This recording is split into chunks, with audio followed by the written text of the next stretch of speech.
I grip my water glass tighter, knuckles whitening as Marissa's words hang in the air between us.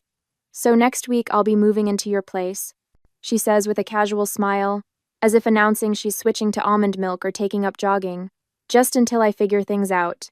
The champagne pops open beside me, my father beaming as he pours the bubbling liquid into crystal flutes I've never seen before. My mother's china, the set she saves for Thanksgiving and Christmas, gleams under the chandelier light. The table arrangement should have been my first clue. Something was happening. Marissa's seated at the head of the table. The formal settings, the champagne chilling. This isn't Sunday dinner. It's an ambush. "I've already started packing," Marissa continues, accepting a flute from Dad with a gracious nod. "It shouldn't take more than a day to get everything moved in." My parents exchange pleased glances across the table, nodding along as if this is the most reasonable plan in the world. As if my consent is merely a formality, already given. "To new beginnings," my father says, raising his glass. Everyone lifts theirs in response. Everyone except me. The garage boxes make sense now. 3 days ago, I'd found them stacked against the wall, oversized plastic tubs labeled Marissa's winter clothes and Marissa's books. When I texted her about them, she'd brushed it off. "Just temporary storage," she said, just until she found more space in her apartment. I should have known. Just like I should have known what it meant when I confronted my parents about paying Marissa's rent for the 3rd time this year. "She's going through a rough patch," Mom had said, waving away my concerns. "That's what family does, we help each other." I hear my mother's voice from last week, the phone call I wasn't supposed to overhear while waiting in her kitchen. "Eden is so lonely in that big house," she'd told Aunt Sarah. "She needs her sister's company. It's perfect timing, really. Perfect timing. As if my life exists solely to accommodate Marissa's latest crisis." I set my water glass down carefully, reaching for my purse on the floor beside me. The trembling in my hands has nothing to do with nervousness and everything to do with fury. "Why do you look so serious?" Marissa laughs, her eyes darting briefly to our parents. "This is good news for both of us. You get company, and I get to save on rent for a while." My fingers closed around the manila envelope I'd brought, the one I'd almost left in the car, thinking tonight wasn't the right time. But there is no right time with my family. There is only their time, their plans, their expectations. The tremor in my hand steadies as I place the envelope on the table.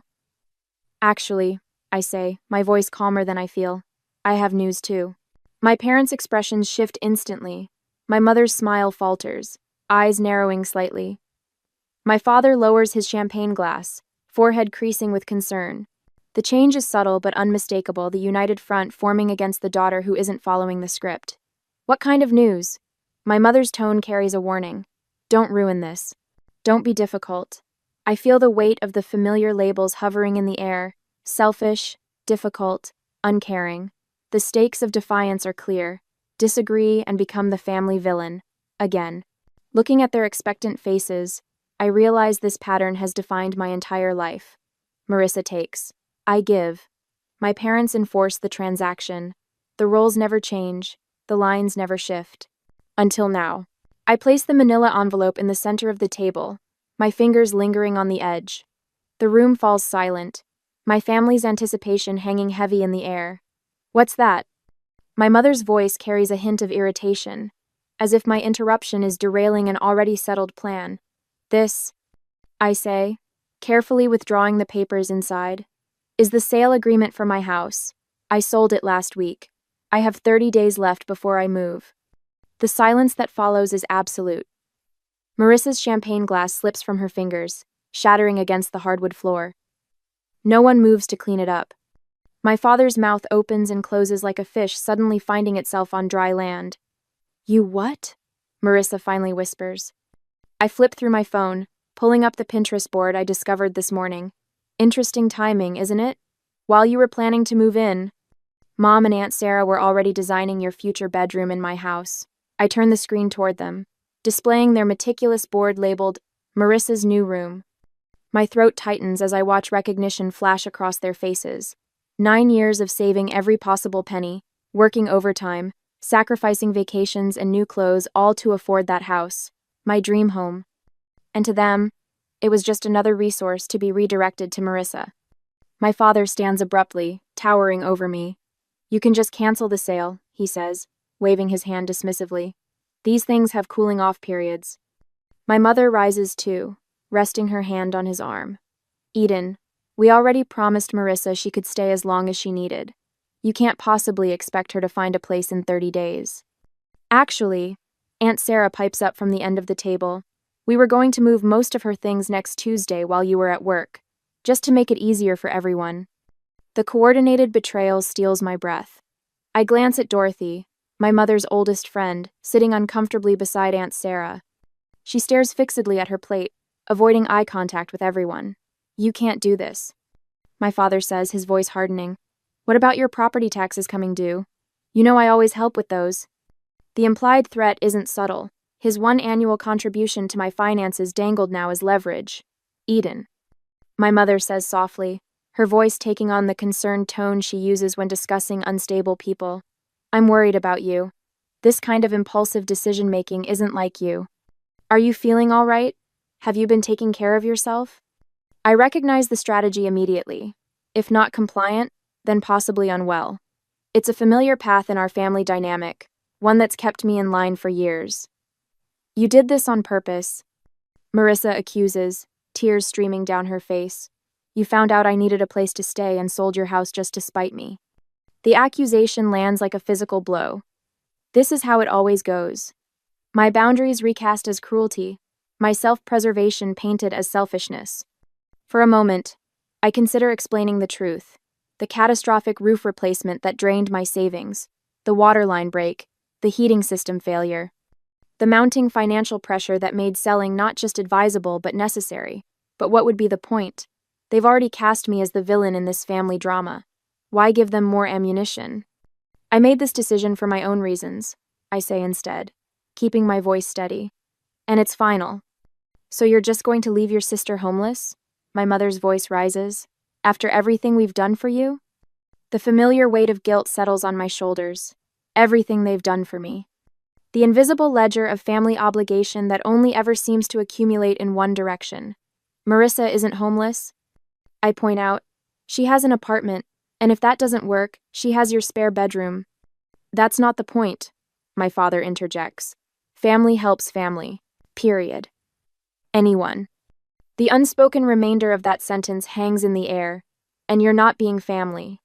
I think, I say carefully, gathering the sale papers back into the envelope, that we have different definitions of help. Under the table, I feel a gentle squeeze on my hand. Dorothy, still avoiding eye contact with everyone else, whispers so quietly I almost miss it. Good for you. It's a small validation, but in this moment, it feels monumental. One person in this room doesn't see me as selfish or cruel for protecting myself. As I sit there with my family's accusations hanging in the air, I wonder whether I should explain the financial struggles that forced me to sell my beloved home, or simply hold firm without justifying my decision. Would sharing my vulnerability help them understand, or just give them new ammunition to use against me? The first call comes Tuesday morning while I'm fixing my coffee. Aunt Sarah's name flashes on my phone screen, unusual for a weekday before 9. Eden, honey, I just talked to your mother. Her voice carries that particular tone, the one reserved for funerals and family scandals. Is it true you sold your house just to keep Marissa from staying with you? My coffee sloshes over the rim of my mug, scalding my fingers. What? Marissa called me in tears last night, said you sold your beautiful home out of spite, knowing she needed a place to stay. The burning on my hand fades as a different heat rises in my chest. That's not what happened. Your sister will be homeless, Eden. I never thought you could be so cruel. The calls continue all day. Uncle Robert, Cousin Jennifer, even my father's golf buddy Chuck, whose connection to this situation escapes me entirely. Each conversation follows the same script. Marissa's desperate situation, my apparent heartlessness, their profound disappointment in me. While preparing dinner, I make the mistake of checking Facebook. Marissa's latest post appears at the top of my feed. The hardest lesson in life is learning who truly has your back when times get tough. Family should be forever, not just when it's convenient. 27 sympathetic comments follow, including one from Mom. We're here for you, sweetheart. Always. The knife in my hand chops carrots with increasing force. The final blow comes Thursday, when my colleague Lisa stops by my desk, her expression pinched with concern. I ran into your sister at Starbucks this morning, she says, lowering her voice. She told me about the house situation. If you need help finding her temporary housing, my church has a program. The carrot pieces on my cutting board splinter under the blade. What exactly did Marissa tell you? Lisa shifts uncomfortably. Just that she's facing homelessness because of some sudden decision you made. She seemed really upset. My jaw tightens so hard it aches. Thanks for your concern, Lisa. But Marissa isn't homeless. She has an apartment, and parents with a 4-bedroom house. After Lisa leaves, I lock myself in the bathroom stall, hands trembling as I text my sister. Stop telling people I'm making you homeless. It's a lie and you know it. Her response arrives instantly. You're selling the house I was counting on. What would you call it? The roof replacement came first, $11,000 I hadn't budgeted for, when the March storms revealed leaks in 3 different rooms. I emptied my vacation fund and took a small loan, telling myself it was a one-time emergency. Then the water line broke in April, $8,200 for emergency repairs and landscape restoration. I canceled plans to visit my college roommate in Arizona, picked up weekend marketing work for a local realtor, and ate ramen for dinner more nights than I care to admit. The heating system failure in June was the final blow, $5,000 I simply didn't have. Each night after work, I'd sit at my kitchen table, surrounded by spreadsheets and bank statements, calculating and recalculating figures that refused to balance. The crying started around then. Silent tears that came only after midnight, when I was certain no neighbors walking dogs might glance through my windows and see the truth that the woman they waved to each morning, the one who always appeared composed and capable, was falling apart behind closed doors.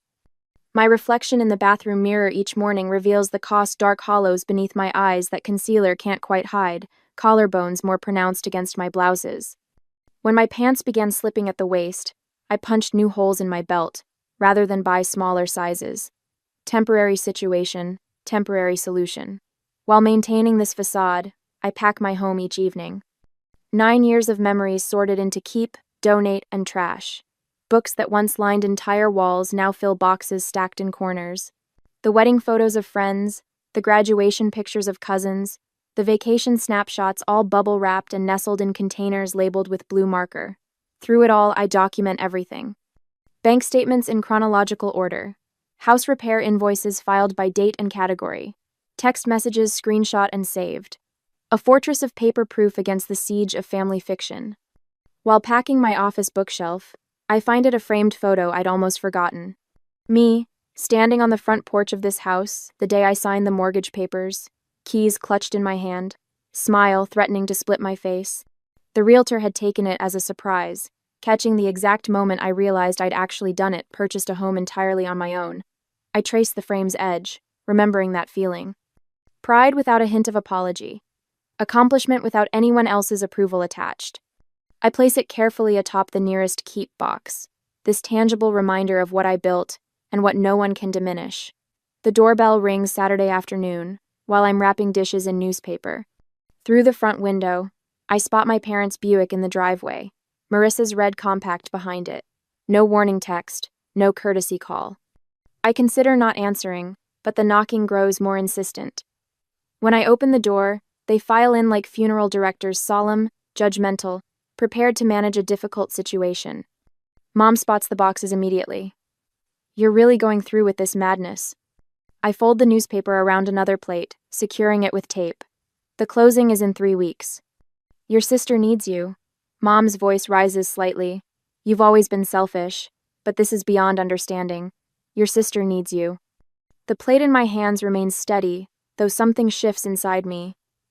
I've spent my entire life being told what Marissa needs. The words emerge calmer than I feel. Did anyone ever ask what I need? Dad clears his throat. Eden, be reasonable. I need financial stability. I need to sleep at night without panic attacks about bills. I need to not drain my retirement fund for house repairs I can't afford. I continue wrapping dishes methodically. Unlike past confrontations, I don't stop what I'm doing to give them my full attention. I don't offer beverages or comfortable seats. I continue my work while they stand awkwardly in my half-packed kitchen. We're your family, Mom says, voice wavering between anger and disbelief. Yes, you are. And I've never once asked you for money. Not for college, not for my first apartment, not for this house, and not for the repairs that drained my savings. For once, they have no immediate response. Marissa stares at the floor, unable to meet my eyes. Dad examines the ceiling as if architectural features have suddenly become fascinating. I realize with startling clarity that I no longer need their approval or understanding.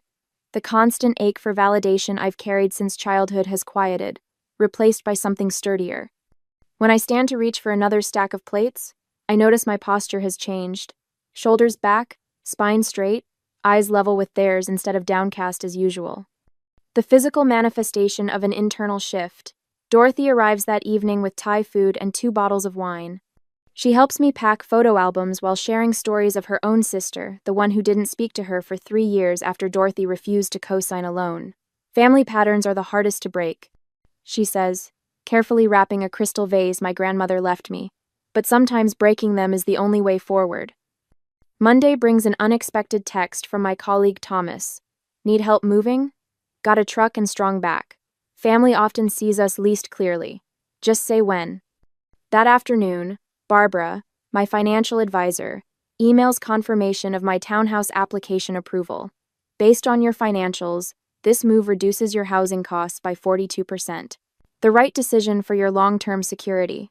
Call if you need anything else. The contrast strikes me as I review these messages over dinner. These people ask what I need, rather than telling me what to give. They offer specific help instead of vague demands. That night, I spread my financial documents across the dining room table: bank statements, repair invoices, property tax assessments, retirement account withdrawals. Everything meticulously organized, the complete picture of my financial reality. Tomorrow's family meeting won't be an intervention for me, but a reckoning with facts they've chosen to ignore. My one advantage remains unspoken. The sales agreement includes a 30-day rent-back clause. For a month after closing, I can stay in the house while finalizing my townhouse purchase. Breathing room they don't know I have. At exactly 7 o'clock Tuesday evening, the doorbell rings. When I open it, I find not just my parents and Marissa on the porch, but Aunt Sarah, Uncle Robert, and my cousin Jennifer, standing behind them, a family firing squad assembled for execution. I stand at the head of my dining room table, a position that feels foreign yet right. The manila folder in my hands holds every financial statement, every bill, every painful reminder of why I had to sell my home. My fingers no longer tremble as I open it. Before anyone says another word, I need you all to see something. My voice carries a steadiness I don't entirely recognize. The family gathering looks larger than I anticipated. My parents, Marissa, Uncle William, Aunt Sarah, and my support team, Dorothy, Barbara, and Thomas. I lay out the documents methodically, arranging them in chronological order: bank statements, emergency fund withdrawals, contractor invoices. Each paper tells part of the story I've kept hidden. This is the roof replacement from last spring. I slide the $11,200 invoice toward the center where everyone can see it. The 30-year shingles only lasted 22. Insurance covered nothing. Uncle William adjusts his glasses, leaning forward with a frown that cuts deep lines across his forehead. Waterline repair, $8,200. Another paper joins the first. When the city updated the main line, it revealed my connection was deteriorating. No warning, no payment plan offered. NES. My mother shifts in her seat but remains uncharacteristically silent. Heating system replacement, $5,000. The third major bill completes my trinity of home ownership nightmares. The energy efficiency rebate covered barely a quarter of the cost.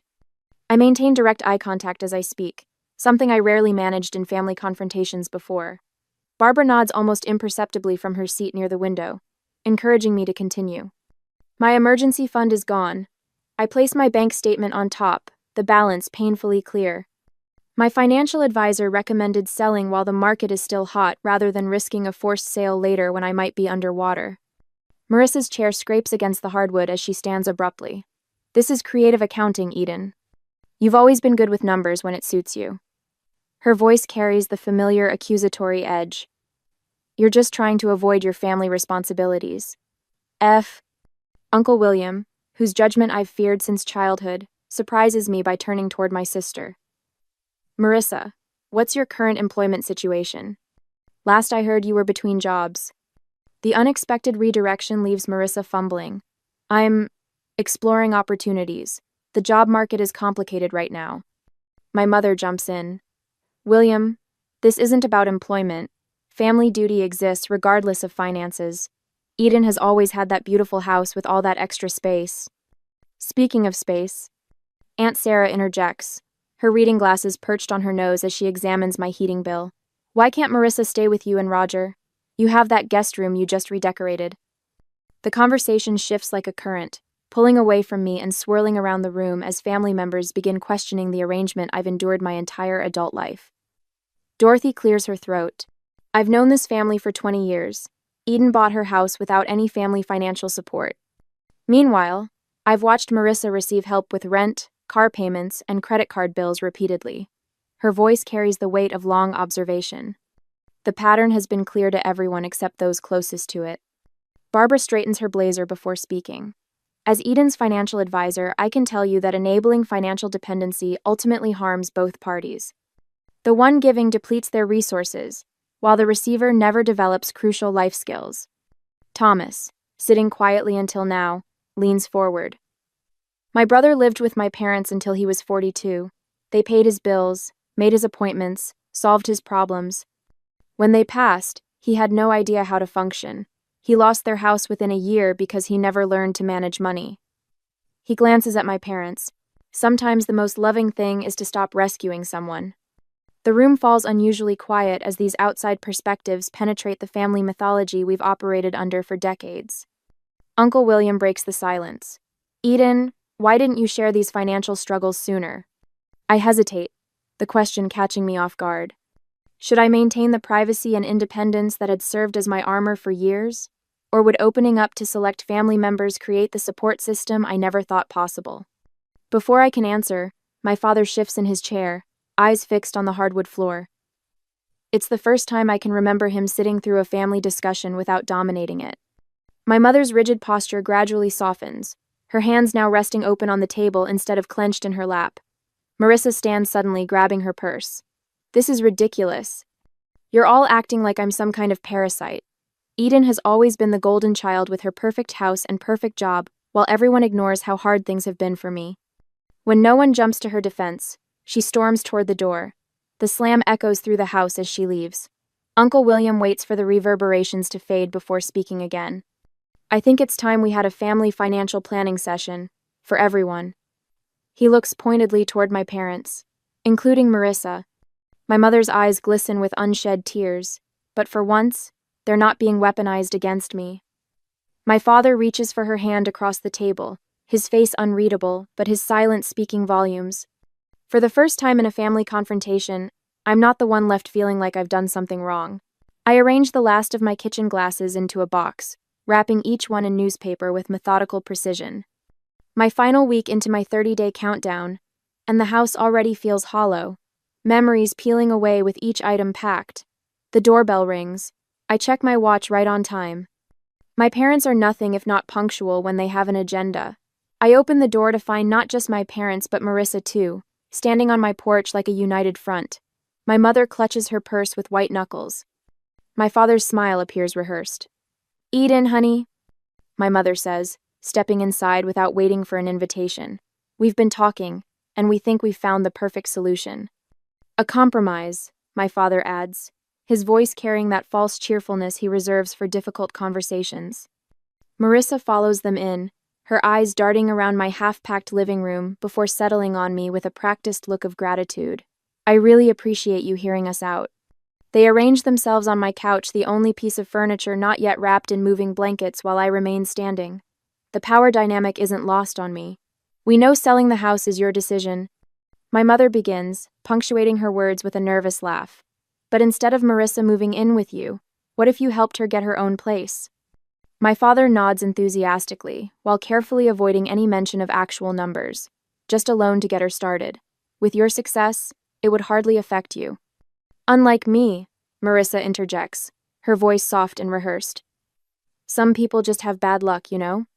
The implication hangs heavy in the air between us. You're successful. She's struggling. You owe her this. My mother leans forward, her voice dropping to a conspiratorial whisper. Eden, the family has always stuck together. If you can't help your sister just this once. She trails off, the threat clear. Cut Marissa off, and I cut myself off from the family. I walk to the dining room table where I've laid out several documents.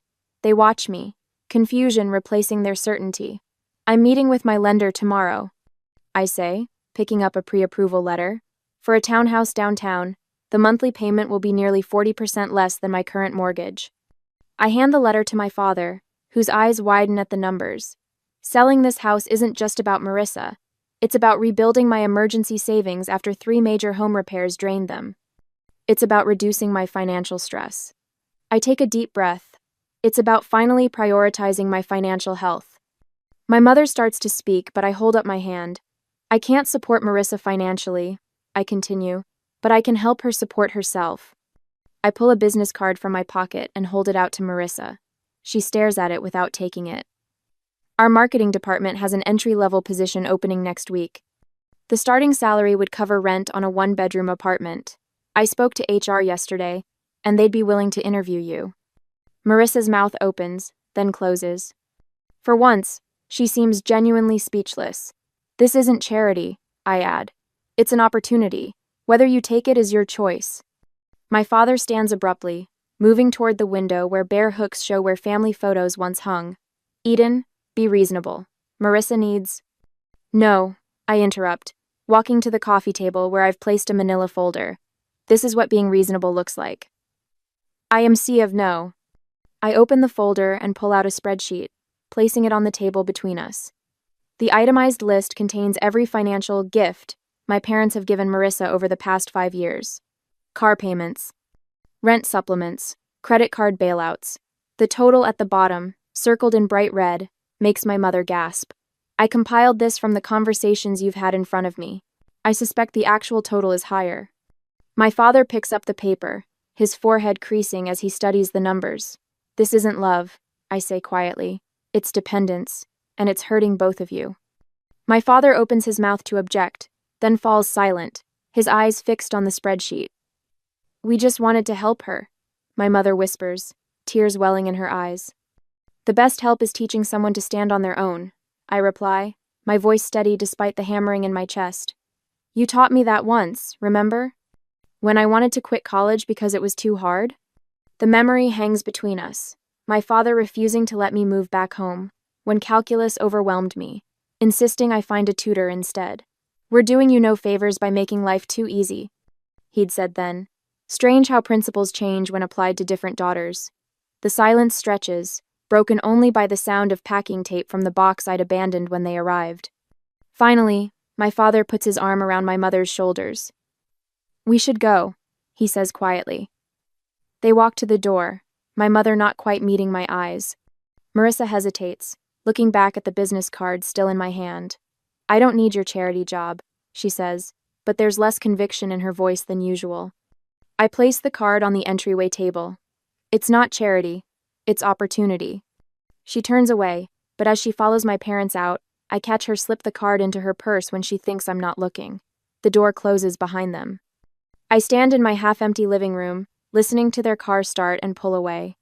The silence feels different now, not hollow, but open, expansive. I sink onto the couch, running my hand over the familiar fabric. Tomorrow it goes into storage until I move into the townhouse. 9 years of memories in this house, and now an uncertain future lies ahead. I feel both liberated and isolated, triumphant and alone.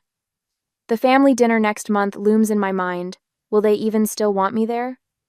Has this confrontation permanently altered our relationships? The answering machine light blinks with 3 new messages. Probably more relatives calling to weigh in. I ignore it, focusing instead on the business card Marissa took. One small step. Perhaps the first of many. I stand in the center of my downtown loft, savoring the space around me. Sunlight streams through the industrial windows, warming the hardwood floors beneath my bare feet. 3 months ago, this place felt foreign, a compromise rather than a choice. Now it feels like the home I never knew I needed. Another box checked off the budget, I tell myself, updating my financial tracking app. My mortgage payment appears in green, a full 30% less than what I paid for the Craftsman. Barbara's weekly check-ins have transformed what was once my greatest source of anxiety into a structured ritual I actually look forward to. The kitchen island holds my newest purchase, a professional-grade camera that would have remained a distant wish in my old financial reality. My first photography class starts tomorrow evening, the course catalog still open on my tablet. I run my fingers over the camera's textured grip, permission to create rather than just survive. My phone buzzes with a reminder. Sunday dinner at my parents'. I feel the familiar tightening in my shoulders, then consciously release it. These dinners have changed, just as I have. Later, I step through my parents' front door carrying a bottle of wine, rather than my usual tension headache. Dad greets me with a hug that feels genuine instead of perfunctory. "Eden, come see what your sister brought," he says, his voice carrying none of the comparative undertones that once filled our interactions. In the dining room, Marissa arranges flowers in a simple vase. She looks up, her smile reaching her eyes. "They gave me my first business cards today," she says, pulling one from her pocket. "Assistant marketing coordinator. Sounds fancy for someone who mostly makes coffee runs, but I'm learning so much." She hands me the card proudly, without the defensive edge that once colored her accomplishments. My mother appears in the doorway, carrying a casserole that isn't placed strategically closer to Marissa's place setting. "Tell us more about the social media campaign you mentioned last week," Mom says, looking directly at Marissa. Then she turns to me. "And Eden, how was your photography class?" I blink, still adjusting to the novelty of balanced attention. As we eat, I notice my father asking thoughtful questions of both daughters, not just fawning over Marissa's every word. 1 week later, laughter fills my loft as Dorothy raises her glass. To homes that shelter us and boundaries that protect us, she toasts. Around my coffee table sit Thomas, Barbara, Uncle William, and me, my chosen family, alongside the blood relative who surprised me most. Dorothy presents me with a frame containing 2 photos, me signing my original mortgage papers 9 years ago, and me holding the keys to this townhouse. 2 brave beginnings, she says softly. 2 very different women, I add, recognizing how much I've changed. The following weekend finds Marissa and me at my kitchen table, surrounded by spreadsheets and calculator apps. "So if I put away 15% of each paycheck, I could have first and last month's rent by January," she says, chewing her lip as she runs the numbers again. Our parents sit on my sofa, watching this scene with a mix of pride and regret. "We should have done this years ago," Mom admits quietly. "We thought we were helping, but we were hurting both of you in different ways." Dad nods, his eyes revealing the difficult journey of unlearning decades of enabling behavior. As I watch Marissa calculate her budget with determination I'd never seen before, I wonder about the fine line between helping and enabling those we love. Is it ever possible to find the perfect balance between supporting family and maintaining healthy boundaries? Or must we sometimes allow others to struggle so they can truly grow?